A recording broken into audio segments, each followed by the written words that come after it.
Hi, I'm David Allen Lambert, and I'm here with, Terry O'Connell. and we are your virtual historians. Now, virtual historians is a new way of looking at American or world history. We're going to bring it to you in a different way, forensically, looking at things with archaeology, looking at things with a different set of eyes. Yes, virtual history is a different way of approaching history. In a world where we don't get to travel often as much as we like to, we're going to bring you places and meet with people that are bringing history in a whole different way. We're really excited to bring this, and I hope you stay tuned for our exciting virtual historian travels that we're going to take you on every month. So we thought we'd give you a little bit of our history, a little background, and I'm going to let ladies go first. So I'll let Terri tell you a little bit about her background in the history field and of course, with what she's been doing. That's a big one because I have no history background besides my family history. But as a child, I loved history. It was probably my favorite class. And I went to a small private school, so we really didn't have history like probably most schools had history. It was usually the end of the year, and you had to get in everything that you were supposed to learn all year. Mhm. Um, but I loved being able to travel and see these things. And we were avid travelers as a family. We did RV vacations a lot and would go and see all these cool things. And the one thing I always wanted to do was go east and see, the Declaration of Independence, the Liberty Bell, those kinds of things. And they never hit our vacation. Never. Did it as an adult, but that's okay. Yeah. Um, as an adult, though, I started reading a book, The Things You Didn't Know About History That They Didn't Teach You in School, Mhm. which I thought was just the coolest thing ever. And it was just a book that I picked up probably every day and read little snippets of it to learn more. So Sure. I'm, I guess, a self-taught historian, Google, books, whatever. And that's probably what a lot of our viewers actually are. You may not have a history degree. Now, for myself, my degree is in history, but I'm a genealogist. I work as the chief genealogist for the New England Historic Genealogical Society in Boston. But the spin that we're going to put on virtual historians won't really be genealogy, or it will actually be history. So we're going to be talking to people that have a really extensive degree in history, or they may just have a hobby of history. Maybe they found a cemetery in their backyard and they're actually doing some investigation with a college or with ground penetrating radar. Or maybe they're an archaeologist that's found a pirate ship and they're doing DNA analysis of the bones that were found. There's all sorts of avenues to proceed. I've always been interested in history since I was digging old bottles in my backyard. I started doing genealogy around the same time when an old tin type photograph fell out of a book. And I asked my grandmother, "Who is this?" And she told me it was her dad. The idea at a 7-year old age that my grandmother could have a living parent perplexed me. Of course, he had passed away, but she told me that he was on a whaling ship. And now I wanted to know everything there was about whaling ships. I wanted to go and see the Charles W. Morgan down at the Mystic Seaport and be on a whaling ship. That wasn't his, but for me, it became more of a way to experience history. And with virtual history, one of the things that we're going to try to bring you is, besides things that we can direct you to or bring in guests that will actually tell you about exciting things in history, we're going to actually send you links that will allow you to see things that are virtual. May it be with an Oculus or any other VR headset, or maybe even just going to a website. We hope that we can bring you a little closer to the past from the comfort of your own home. And we're really excited today to have a colleague and a good friend of ours, Shannon Combs Bennett, who's going to talk about a really exciting paper she wrote, as well as a discovery. We always think of history and family kind of melded together. How about tossing archaeology into the mix? Shannon Combs Bennett has a QG in professional genealogy. She is a graduate from Northern Virginia, and she is a graduate of the Boston University program on certificate program from ProGen. In 2016, she was awarded the PLCGS in American Studies from the National Institute for Genealogical Studies, and she is recognized as a QGA, quote, qualified genealogist throughout the Register of Qualified Genealogists in the United Kingdom for completing her Graduate Diploma in Genealogical Heraldic Paleographic Studies. Without further ado, Shannon, thank you so much for coming and joining us today. Not a problem. Glad to be here. So I have been to Alexandria, Virginia a number of times, and I've been to the Masonic Washington Monument there, and I've seen Fort Ellsworth. I knew that there was a fort there, but I never knew there was a plantation. So what can you tell us about what you discovered? Sure. So there has been some sort of building there for a very long time. Unfortunately, it burned down in the early 1900s. So a lot of newer residents don't know about it or what exactly took place on top of this hill. And you have to realize in the colonial era, that was outside of town. That was country for Alexandria. Shooter's Hill Plantation is what it was called. That is Shooter's Hill that the George Washington Masonic Temple is at the base of. If you're familiar with the Alexandria area or you've gone through it on the metro, that's the King Street Metro Station. If you look off to the side, you'll see the great big monument standing there in the background. Now a part of Alexandria proper. It's slowly grown up that way. Shooter's Hill was started in the late 1780s by an Alexandrian merchant named John Miller. Now, unfortunately for Mr. Miller, he died the week he was supposed to move into the plantation. Oh, that's a little unfortunate. Yeah, so he never actually got to live in it. It was supposed to be, there's only one picture of it. So Really? Wow. In existence. But from all everything that's been written about it, described about it, and that type of thing, it was a very nice colonial style manor house on top of the hill. The person who bought it from the Miller estate was Ludlow Lee of the Stafford County Lees here in Virginia. So a relative of Robert E. Lee, Light Horse Henry Lee, all of those people. Ludlow was a member of the House of Burgess in Virginia also. And he and his wife lived there for about 10 years until he sold it to the Delaneys. And the Delaney family were the ones who were in possession of it until it was finally destroyed. So well over a century. And that's really what my project concentrated on. I basically did a case study of a now missing building, who lived there, when did they live there, what did they do, that type of thing, all throughout the 1800s. That was really my focus. But what's neat is, and we'll kind of get to this also, and if I can find the pictures here in a minute, I've been poking around my computer trying to bring these up. They do the Alexandria Archaeology Department, which is based in what's called the Torpedo Factory down on the Potomac River off of King Street. I wonder what they made there. An old torpedo factory. They do family digs from May until October. On Saturdays. You have to sign up. It's $25 to do it. And it's like within 24 to 48 hours of them opening up the dates, they usually sell out. That's how popular it is. Wow. That's excellent.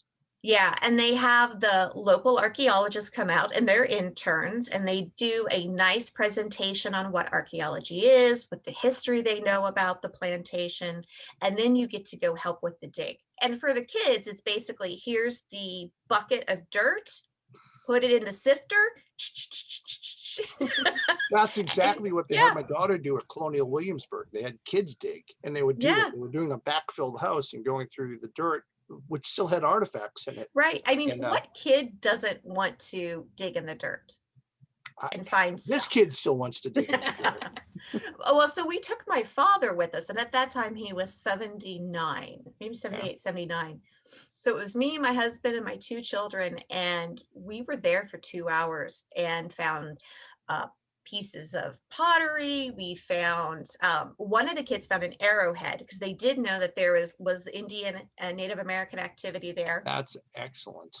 They found glass bottle shards. We found beads and buttons and some Civil War items as well, because like you said, Dave, during the Civil War, Shooter's Hill is like the highest point within square miles. I mean, a very long way. So from the top of this hill, you could see down the Potomac River, you Mhm. could see back into Virginia, you could see Washington, D.C., you can see across to Maryland.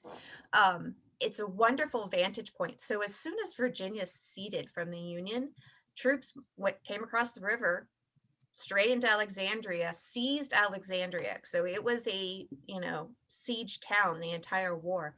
Yeah. And they set up Fort Elwood on the base. And the one picture we have of the plantation house is from the Civil War era when they were documenting the troops and Now, where everything was. was that used as barracks, Shannon? Or what did they use the buildings for, you think, when the fort was there? So when Virginia seceded, the Delaneys left. They basically abandoned the house and went to, they had several family homes and plantations around Virginia. They went, at that time, they kind of split. Some of them went to Fauquier County, some went up to Loudoun County, and they abandoned the building during that time. What we know from records is that it was used as a headquarters building. And a makeshift, hospital, that type of thing. And then they had tents, and they built some barracks down around the fortifications for the troops. There's even a story from one of the newspaper clippings right after the Civil War. And it's not necessarily proven to be true, but you can't prove that it's not. Yeah. Okay. So it was a gentleman talking in the Alexandria Gazette about the horrible shape of the Shooters Hill plantation because they had destroyed it. It had a huge orchard of several different types of fruits, and they've all been clear cut, and the crops are gone, and the buildings.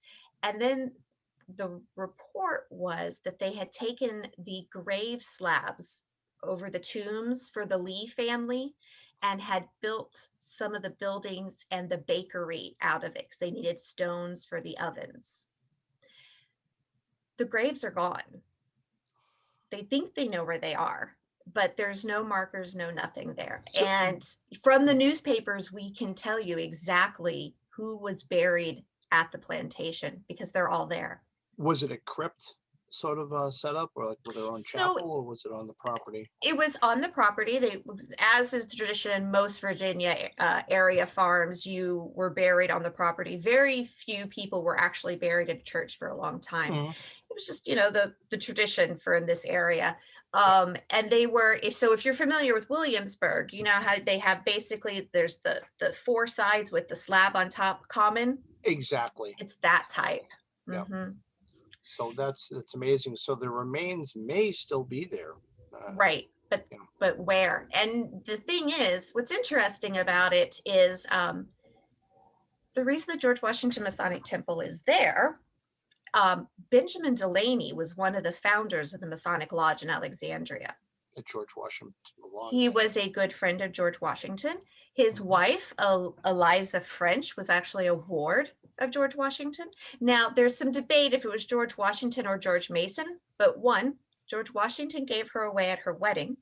And two, the white horse that George Washington rode during the Revolution, that was the Delaney's horse. It was a present to him. From that plantation. Well, from the Delaneys themselves. Whether or not it came from that estate, we don't know. But there's definitely a connection there with the Delaneys and the French family.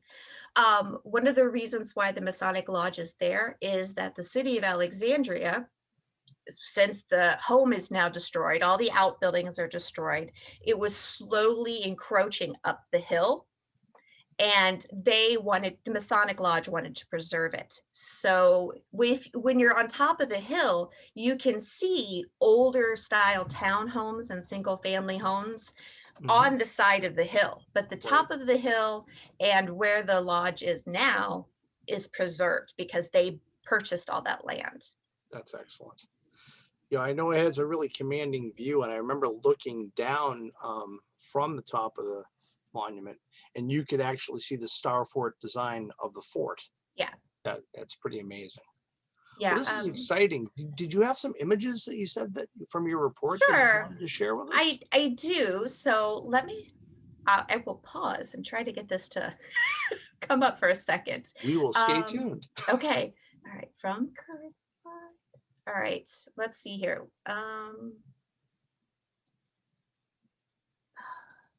While you look, I just want to say, I feel like I need to go back to 1, Virginia, but 2, Alexandria. Oh, So yeah. I've only been there once. And I stay in Old Town all the time when I go across Love it. to DC. I love Old Town Alexandria. I was Us only there too. once, and I was taking my son to college, and we stayed there because he wanted to go look at Georgetown, and I got lost every night coming back in. Oh, there we go. So sorry. All right, so let's see here. I am setting. Why are you not popping? Oh, well, so we're going to have to do this from memory because I am trying to get my presenter view to come up because I have a whole bunch of notes and I'm petrified of not, whoops, wrong screen, of not having my notes in case I get a date wrong. It's one of those things, right? That's perfectly fine. Okay, so this is actually Shooter's Hill, and it's spelled several different ways. That way with a double T or even with a double O, like a shooter. And they think it's named, this is still hypothetical, when I was speaking with the archaeology department in Alexandria, they think it's named after Shooter's Hill in London. So you can look that up and read all about it. But there's also a story about maybe there was a shooter family that lived at the base of the hill. No one's really quite too sure why. There's a whole bunch of different speculation. But this drawing is from the Civil War. So you can see the flag at the top and all the tents for the Union Army. The A-frame, yep. Yeah. Okay. The other thing, like I said, is it's on a bluff where you can see all the way across. It is a registered archaeological site with the Virginia Department of Historic Resources. So you can go out to that website and read the archaeology report and all the historical data on it. So yeah, it's a very impressive place. So let's see here. This, for those of you who aren't familiar, let's see here. I got to go out to the next page. Next page. There we go.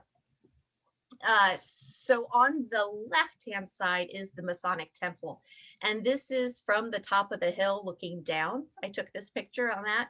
And then you can see on the right, if you got to Google Images, you'll see this because this is what it looks like. You got the parking lot where you park to go in the temple, and literally just up, it's kind of a steep hill, but up the hill and then it flattens off the top is the archaeological site that they've been digging. They know that's part of the frame, and they have little pits at various places.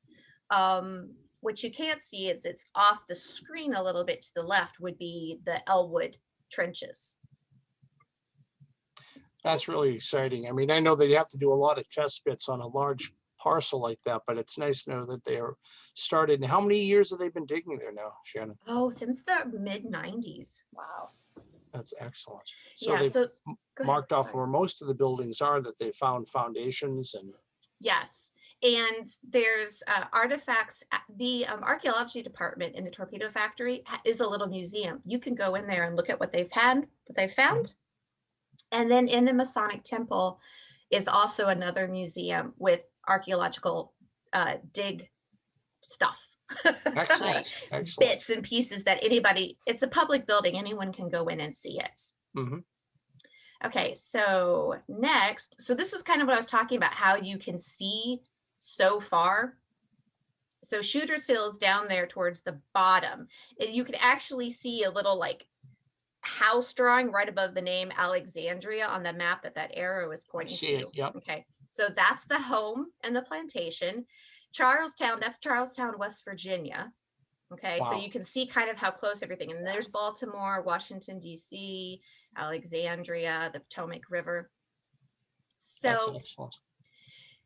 So, oh, excuse me. So unfortunately, Virginia, as with many southern states, has suffered a lot of record destruction. So when you're piecing together house and land histories or doing something like this for yourself, not just because it's a really cool place and I went and did an archaeological dig there and then I had to know more. Some some just have people to aren't keep like on that. digging, and it doesn't matter if it's with a shovel. Well, I went there with my kids and I'm like, I wonder what else I could find out. And then it started down that rabbit course. hole. I'm sure Oh, yeah. everybody has done that, right? Absolutely.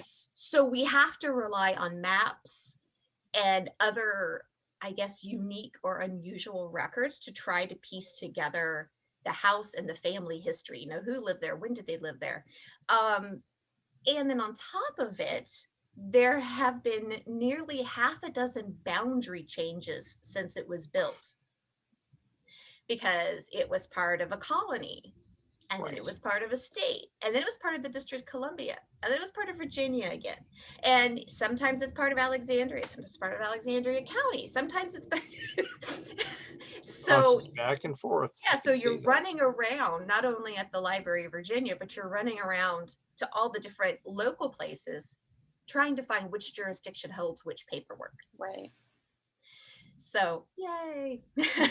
That's excellent.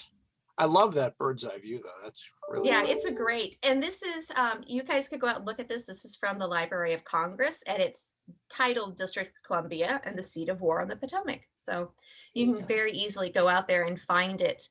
So what else about this? I think that's about it. The one thing that was problematic is there's something in Virginia called tobacco lists, where you can find all sorts of information about communities and farms. Well, they never grew tobacco at Shooters Hill, so there's no tobacco list.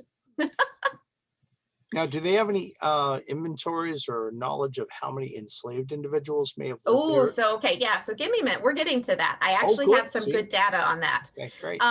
So this is another one. This is the Alexandria from 1798, and at the top of it, which I've enlarged for you, is the plantation again, and it's known on this map as Mr. Lee's home. So we know that in 1798, obviously, he's still living there. Now, do you think Really that good for those marks dating. are the trees? Are they like the orchards? I'm not too sure if it would be the trees, because they grew some crops there too, but it's definitely showing, that they're farming there. That's what I take it. And you can sort of see here where it's a 2-story house with wings, very colonial design, even in that little bitty drawing that they have there. Yeah, and 2 chimneys on either end of the central building. Right. Yeah, that's pretty nice.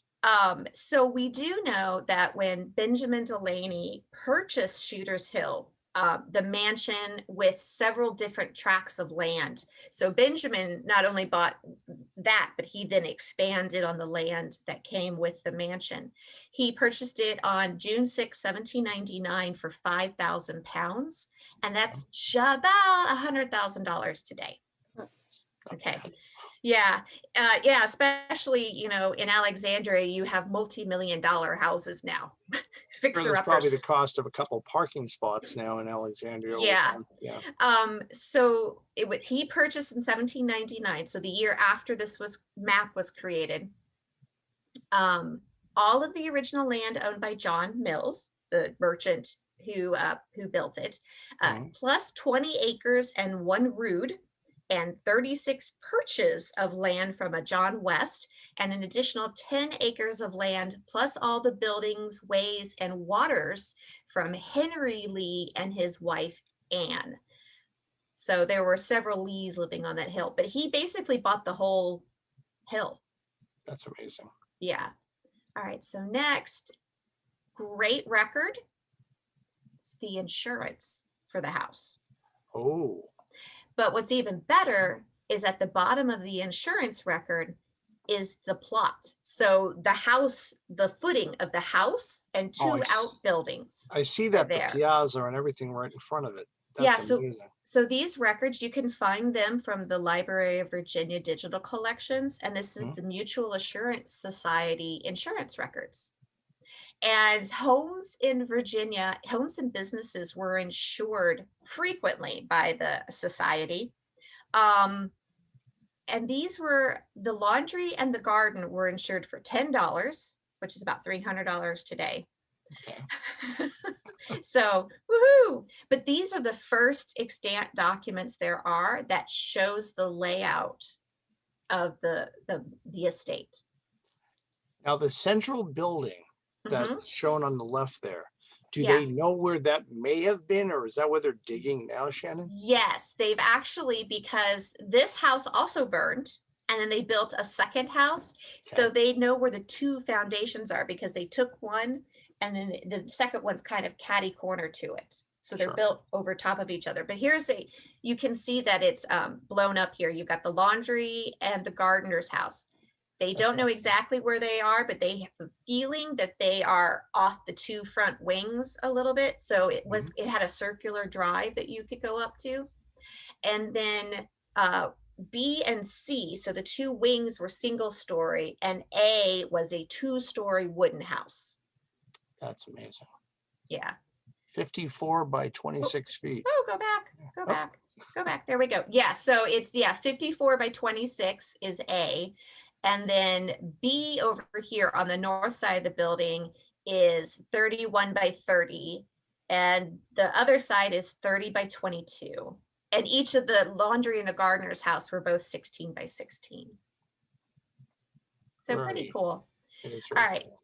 But because I'm a genealogist, I also wanted to know, and this is where we get also into the slave part of it, the enslaved people, is I wanted to know who was there. Okay, so I know the owners, right? Sure. But who else is there? What else could we find out? So first of all, there's Benjamin. There he is, Benjamin Delaney. Benjamin Tasker Delaney. Oh. Sorry. He was born in Annapolis about 1752, and he was the son of Daniel Delaney the Younger, who was a member of the Maryland Legislative Assembly, and Rebecca Tasker. And her father was Benjamin Tasker, who was the 21st Proprietor General, Governor of Maryland. So he comes from some pretty, background people. Pretty good background, yeah. Yes, and then he married Elizabeth or Eliza French, and she was the daughter of Daniel French and Penelope Manley. And I couldn't find any pictures of them. I'm still looking. There has to be a picture out there somewhere, right? That's a good fill-in, though. Good silhouette, sure. So Daniel and Penelope, they lived on Rose Hill Plantation, which was about 5 miles south of Alexandria. At 14, her father died. Eliza's father died. And she became a ward to George Washington/Mason, depending on which story you want to go with. There's some debate still among some historians there. Okay. Her mother obviously was still living, but colonial times, they were still listed. For those people who don't know that, even if you had a mother listed, you were still a ward or an orphan, especially if you were an heiress. And at that time, she had a 20,000 pound inheritance. It's a pretty good amount of money for that point in time. Right. So we do know that George Washington was the manager of her money. Okay. And that Delaney courted her at Mount Vernon. And then they were married on the 10th of February in 1773. So it's still a while yet before they move into Shooter's Hill. So after they were married, they actually lived at this, and you can go see this building as well. It is a museum, and you can take tours. It's 601 Duke Street. And they had 2 homes until 1810, when they sold their townhouse and moved to the country, as you could say. Let's see here. So there's also the view there of Alexandria, and you can okay, so this sounds kind of weird, but for those of you who've never been to Alexandria, Old Town is very colonial. They've kept all the buildings. It's got cobbled streets in some places. And my husband and I went down there, and we were able to, by looking at this picture, figure out where all the different wharfs, and because some of these buildings are still standing down there today. Wow.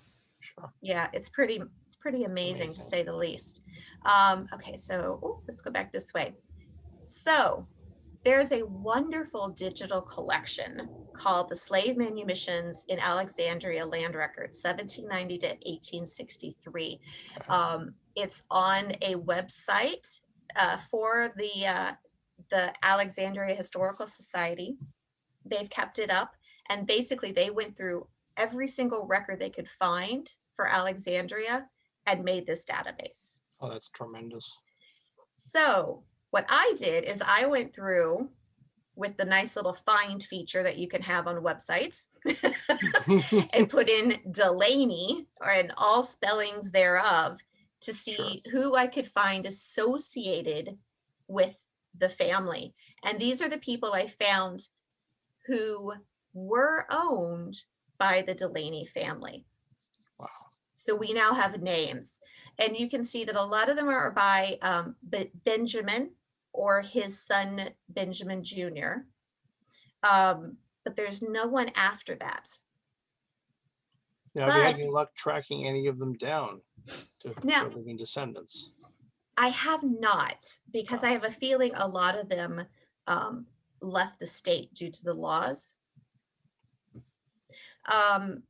But the other thing I have to say is this is just the Alexandria records.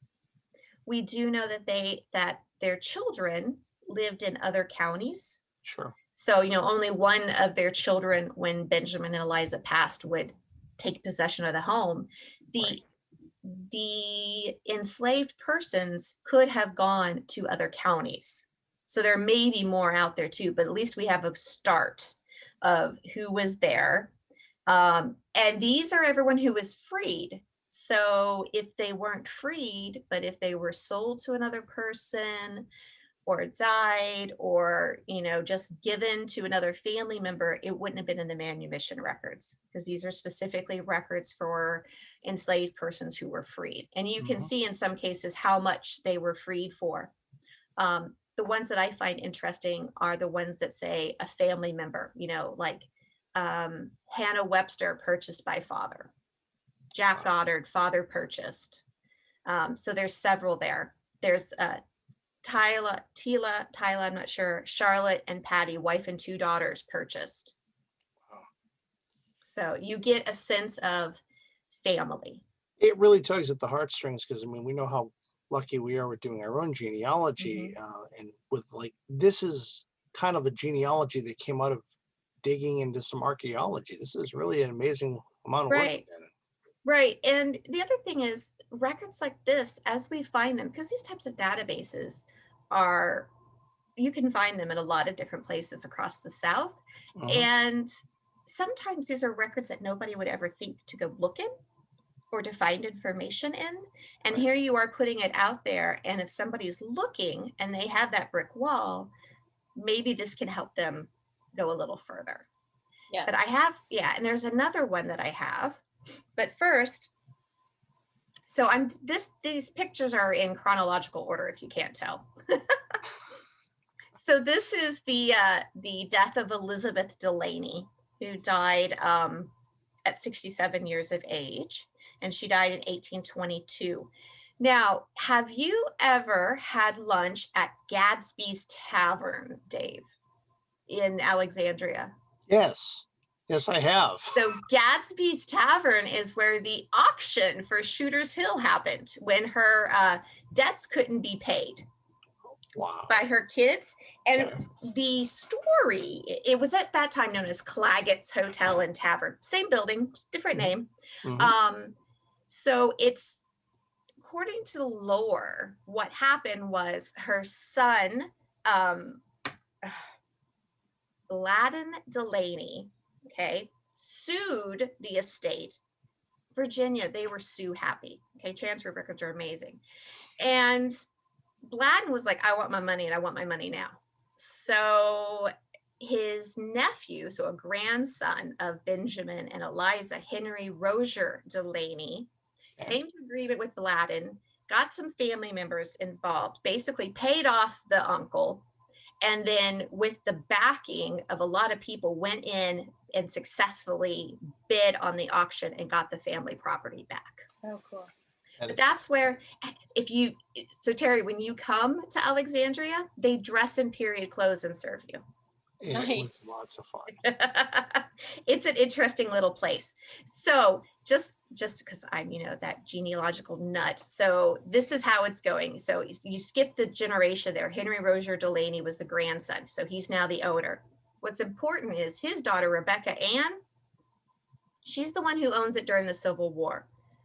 She marries Richard Henry Delaney, who is also the grandson of So the great-granddaughter and the grandson of Benjamin and Eliza get married, as you do, Keeping the families in together. antebellum Virginia. Yeah.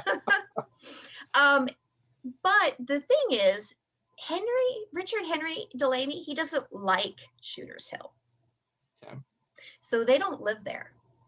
So this is when the records start to go a little bit in Alexandria. And because of that, the first fire happens in 1842, and then the second fire happens in 1873. So was that fire in 42 took out the 18th century mansion house? Most of it, yeah. And then they had to start rebuilding it. So what we know is, here's the archaeology that you've been waiting for. Okay, so this is what, what did I write this? When I did this research, I did this in 2017, 2018. So, and I'm pretty sure this information hasn't changed. They might have filled in a little bit. But this is essentially what they have. They know where the late 18th, early 19th century laundry is. Okay. They've been able to figure that out. And then they know sort of where the 1850s main house should be. Okay. And then they have the footings of the 19th century outbuildings and the buildings of the 19th century house that was built after the first fire. Sure. That's amazing. Yeah. It's pretty interesting. And there are some letters that are out there from some of the grandchildren that are here living with some of the older people who are not at all happy about the state of the house and what they have to live in compared to other places. Yeah, so it gets run down a little bit. So, okay, so moving forward in time, here's another bird's eye view of Alexandria, 1863. And this is the one from the beginning. So you can see from the port and how, it's not that far outside of town, but it was far enough to be considered, the country. And then the town slowly, built up around it. Let's see here. But the important thing is, remember I talked about Richard Delaney? Right, who didn't want to live there. Yep. So they lived at his father's house, and his father was the son of Benjamin and Eliza. And according to family lore, Wellborn, which is this house right here, which is also on the National Register of Historic Places in Loudoun County, it is supposed to be a replica of the house at Shooters Hill. Well, I could see how that could be with the chimneys and the piazza and the outbuilt, the two wings. That's amazing. Right. So, I mean, there's nothing conclusive, but it seems to be, and it's the running theory that Wellborn, like I said, just outside of Leesburg in Loudoun County, which you can also go and tour. Well, I'm always in Williamsburg once a year. I have to take these side trips, or I'll think there's nothing in Virginia but Williamsburg. There's tons of stuff in Virginia, but yeah. So I love this because then you actually get a visual besides, all the line drawings. And then this is the picture I was telling you about earlier, Dave. This is the one photograph of the house. Oh, interesting. Yeah. So like I said, while Henry Roger Delaney, at the beginning of the Civil War, he owned the house, but he passed away. So it was left to his daughter, Rebecca, and her husband. No one lived on the property. Alexandria was a siege city. So as Confederate sympathizers, they were not there. Right. And this was on May 24th, 1862, the day after Virginia seceded. The Union troops marched into Alexandria, and first thing they did was seize this hill. And you could see why, strategic. Right? Excellent. Vantage point. Right. Yeah.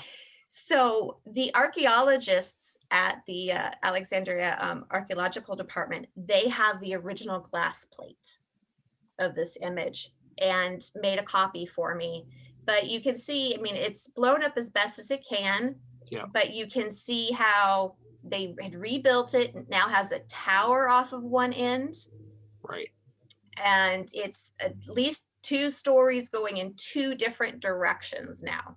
Do they think the white buildings adjacent to it are barracks? Because that's what it looks like in the Yes. foreground. Yeah, they're all the same. These were obviously after the tents, so a more permanent, semi-permanent structures that were put up for the fort afterwards. Sure. But yeah, that's the only picture, and you can see, you can see like the little white dots on the hill. So those were the orchards that were clear cut. Oh gosh. You know what's interesting on that structure? You can actually see like kind of a smaller square window up in a higher level, and then a larger window down below. It's almost like two different layers of like lighting. They also used it. So some of those windows I think have been modified because sharpshooters and the Union Signal Corps use that tower. Oh, okay. That would make sense. Well, you get the vantage point. This is really exciting, Shannon. Thank you for sharing. And this is so much different than what you're normally doing. You're usually dealing with DNA. Yeah. And so I guess, we've learned so much about this. Why don't we have our listeners learn a little bit about what you're planning on doing? And I know that, can I say that I am honored to know that I will have a doctor very shortly in the near future? That I will years. That's near. No, that's near. So you want to tell us about what you're doing with Strathclyde with that? Sure. So I am a first-year PhD student at the University of Strathclyde in history with a genealogical emphasis. That's wonderful. That's wonderful. Not very many. Not this. It's not really. No. You have the time. It's not real. No, I'm teasing. It's going to be a lot of work. I'm on the part-time program because for those of you who don't know me, I still have 2 kids at home, and I also have my father who lives with me, and I'm his primary carer. So part-time, it's a 6-year program, which compared to American schools is awesome. Yeah, very much so. If I was able to do the full-time program, which would be dedicating 60 hours a week to work, it would be only 3 years, but it's worth it for me to stretch it out a little bit so that, I can do other things. Because that would also mean for the next 3 years, I wouldn't be able to breathe, talk, write, lecture. Yeah, that's totally important. The breathing part, especially. Yeah. That's great. Now, do you have any new books that you're coming out with? Or no. Most recently? No. Nothing new. Nothing new. So a little over a year ago, my good friend and colleague, Brianne Kirkpatrick, we came out with a book, The DNA Guide for Adoptees. Okay. Which we now, thinking back about it, probably shouldn't have named it, but there was some pressure from a publisher there. So, because while it is geared towards people who are looking for unidentified family, you don't have to be an adoptee to have an unknown family member. So for those of you who don't know Brianne, she is a certified genetic counselor. We both did our undergraduate at Indiana University. She was 2 years behind me, which is the funny part. We didn't know each other when we were at school. Oh, that is funny. we had to go to GRIP in Pittsburgh and sit next to each other in a lecture to get to know each other. It sounds like it was a very fated meeting. Yes, I think so. Very much so. Yeah. So the interesting thing about the book is both she and I felt that there was a missing element to the books out there already for brick wall /DNA /finding family. Nobody talked about, you got the genealogy. Yeah, you got the research and methodology part. Yeah, blah, blah. You got that part, but nobody talked about the counseling part of it. Yeah. So I wrote the method, because she's not a genealogist. She's done a little bit of genealogy. All right. So she's not a genealogist. She's done some for her family. She's done some in client work, but that's not her specialty, right? I'm a genealogist. My undergraduate degree is in human genetics. I understand it, but I don't have the expertise she does from that point of view. So half the book is on research, methodology, genealogy aspects, and the other half of the book is on resources for people on what happens when a contact goes wrong, some adoption and foundling information varied by state. She has a section in there on international adoptions and how you can work to find parents or using DNA for that. So she really hit it above and beyond, I think, with the, if you are feeling these things, reach out to somebody. Sure. Here are some support groups that you might want to look into, realize you're not alone, that type of thing. So I really think the book filled a niche that, or at least a crack in the wall that hadn't really been taken up by anybody else. Because let's be honest, genealogists, historians, even if we have a DNA degree, doesn't mean we know the emotional aspects of it. Right. Correct. It's an important piece that was missing. It really was. And I must say that I have seen your book and it's great. And if anybody wants to know how to get a copy of your book, besides Amazon.com, is there a website that we should direct people to? There is. So Brianne has a page off of her website. She's found at Watershed DNA, and it's the DNA Guide for Adoptees. You can go out there and find the book, and once we get our act together, there is a plan for a companion guide and maybe some quick guides too. Okay. When we both, have time. Right. We understand that. Well, that is truly a discovery to learn that a genealogist I know is also an amateur archaeologist. And it just goes to show, Shannon, you can dig even if it isn't with a shovel to find things. So that's great.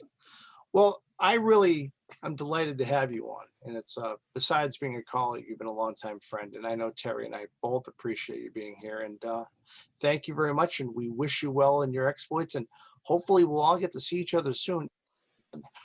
Yeah, that would be nice. We definitely appreciate you being our first guest and coming in really blind to what we were doing. Exactly. It's okay. So we thank you for being here. Appreciate it, Shannon. Great. Happy to be here. Thanks for having me. That was really great talking with Shannon. And it makes me want to go out and buy a drone. I know.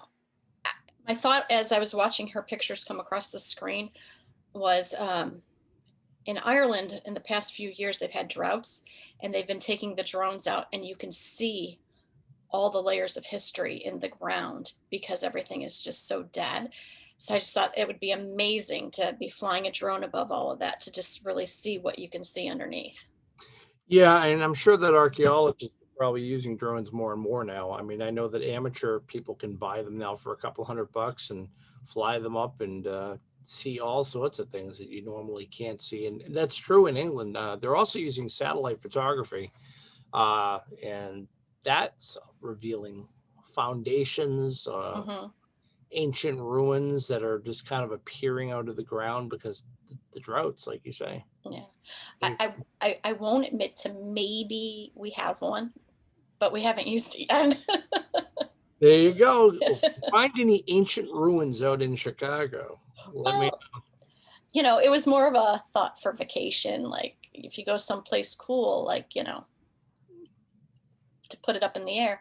But the thing is there's so many laws with it and you got to really look into that first. Yeah, that's true because you can't fly it at a certain altitude because you don't want small planes to crash into them or vice versa. Exactly. I think it really is you can't fly it at all until you go through some kind of FCC online class or something. I don't know. We bought it a couple of years ago as a birthday gift, and it's still sitting there waiting for somebody to go through and do that. We'll have to put virtual historians on it with like a banner behind right. the air. Exactly. And figure out where the first virtual historian drone flight will be. There you go. There, folks. We'll have it live. There you go. You know me, we like that new tech here. That's true. That's absolutely true. And speaking of new tech, we're going to have Christine Woodcock on coming up real soon. And we'll be talking to her about what she does with Forever. That'll be a good talk too. Definitely will. Well, until then, I'm going to be in the virtual world and looking forward to seeing you soon. Good night, Terry. Night.